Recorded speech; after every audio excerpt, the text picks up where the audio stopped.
అందరికీ నమస్కారం. మోదీ ప్రభుత్వంపై దక్షిణాది రాష్ట్రాలు దుమ్మెత్తిపోస్తున్నాయి.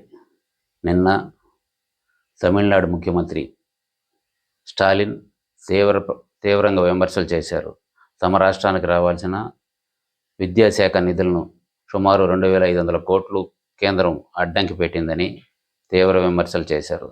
తాజాగా తెలంగాణ ముఖ్యమంత్రి రేవంత్ రెడ్డి స్వరం పెంచారు. దక్షిణాది రాష్ట్రాలంతా ఏకం కావాలని, మోడీపై తిరుగుబాటు చేయాలని ఆయన తీవ్రంగానే విమర్శలు చేశారు. దక్షిణాది రాష్ట్రాలపై చిన్నచూపు చూస్తుందని, మోడీ ప్రభుత్వం నిర్లక్ష్యం చేస్తుందని, ఇవ్వాల్సిన నిధులను పక్కన పెట్టేస్తుందని ఆయన గట్టిగానే విమర్శలు చేశారు. ఈ నేపథ్యంలో ఇటు దక్షిణాది రాష్ట్రాలకు చెందిన ముఖ్యమంత్రులు మోడీ ప్రభుత్వం, ముఖ్యంగా కూటమి ప్రభుత్వంపై ఎండగట్టే ప్రయత్నాలు చేస్తున్నారు. ఇప్పటికే దక్షిణాది రాష్ట్రాల నుంచి వస్తున్న ఆదాయం ఉత్తర భారతదేశంలో పెద్ద ఎత్తున ఖర్చు చేస్తున్నట్లు సమాచారం కాగా, దీన్ని దక్షిణాది రాష్ట్రాల ముఖ్యమంత్రులు ప్రశ్నిస్తున్నారు. ఆ ప్రభుత్వం చేస్తున్న తీరును ఎండగడుతున్నారు. వాస్తవానికి దేశ ఆదాయంలో ఎక్కువ భాగం దక్షిణాది రాష్ట్రాల నుంచి వస్తుంది. ఈ ఆదాయాన్ని ఉత్తర భారతదేశంలో ఖర్చు చేస్తున్నారు. ఒకవేళ వెనుకబడ్డ రాష్ట్రాలున్నా ఖర్చు చేయడంలో తప్పు లేకపోయినప్పటికీ దక్షిణాది రాష్ట్రాలపై చిన్న చూపు చూస్తున్నట్లు స్పష్టమవుతుంది.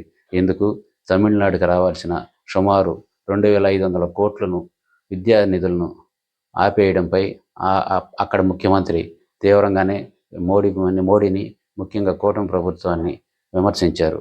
ఇలా ఎందుకు వివక్ష చూపుతారని ప్రశ్నించారు. ఇలా చేయడం పట్ల అక్కడి ప్రజలు కూడా మోడీ ప్రభుత్వంపై తీవ్రంగానే ఉన్నారు. అదేవిధంగా తెలంగాణ రాష్ట్రంపై చిన్న చూపు చూస్తున్న విషయాన్ని అక్కడి ముఖ్యమంత్రి రేవంత్ రెడ్డి కూడా తాజాగా ఓ సమావేశంలో స్వరం పెంచి విమర్శలు చేశారు. వాస్తవానికి పునర్విభజన కార్యక్రమాల్లో తెలుగు రాష్ట్రాలకు చెరో 50 సీట్లు పెంచాల్సి ఉంది. తెలంగాణలో ఇప్పటికే ఉన్న సీట్లకు అదనంగా మరో 50 సీట్లు పెంచాల్సి ఉంది. ఇటు ఏపీలోనూ 175కు మరో 50 సీట్లు అసెంబ్లీ స్థానాలు పెంచి 225కు పూర్తి చేయాల్సి ఉంది. ఇవన్నీ గత 10 ఏళ్లుగా కూటమి ప్రభుత్వం నిర్లక్ష్యం చేస్తున్న విషయాన్ని ప్రజల ముందు ఆయన ఉంచారు.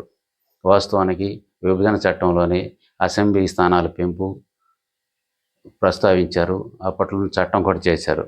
కూటమి అధికారంలోకి వచ్చిన తర్వాత దీన్ని పూర్తిగా పక్కన పెట్టింది. ఇది ఇలా రాష్ట్రాల పట్ల చిన్న చూపు చూస్తూ రాజకీయంగా అణగదొక్కే ప్రయత్నం చేస్తుందని అక్కడ ముఖ్యమంత్రులు విమర్శలు చేస్తున్నారు. ఇందుకు కొన్ని ఉదాహరణలు కూడా వారు ప్రస్తావించారు. ఇలా ముఖ్యంగా మోడీ నాయకత్వం తీరుపైన ఇక్కడ ముఖ్యమంత్రులు స్వరం పెంచి విమర్శలు చేయడం ఎలా దారితీస్తుందో అన్న చర్చ కూడా ప్రజల్లో వ్యక్తమవుతుంది. ఇప్పటికే మోదీ ఢిల్లీ లాంటి రాజధానిలో కేజ్రీవాల్ను అరెస్ట్ చేసి నానా రభస్ చేసి ఫాల్స్ ప్రాపగండతో అక్కడ ప్రభుత్వాన్ని దించి గందరగోళం సృష్టించారు. ఇదే క్రమంగా అటు పశ్చిమ బెంగాల్, ఉత్తరప్రదేశ్ తదితర రాష్ట్రాల్లోనూ తమ పార్టీని గట్టిగా చేసుకునే ప్రయత్నాలు ఆయన చేపడుతున్నారు. ఈ క్రమంలోనే దక్షిణాది రాష్ట్రాలపైన దాడులు చేసే అవకాశం ఉందని ఆయా పార్టీ వర్గాల్లో ఆందోళన మొదలైంది. ఈ క్రమంలోనే దక్షిణాది రాష్ట్రాలకు చెందిన ముఖ్యమంత్రులు మోడీ వ్యవహారం శైలిని తీవ్రంగా ప్రశ్నిస్తూ ముందుకెళ్తున్నారు.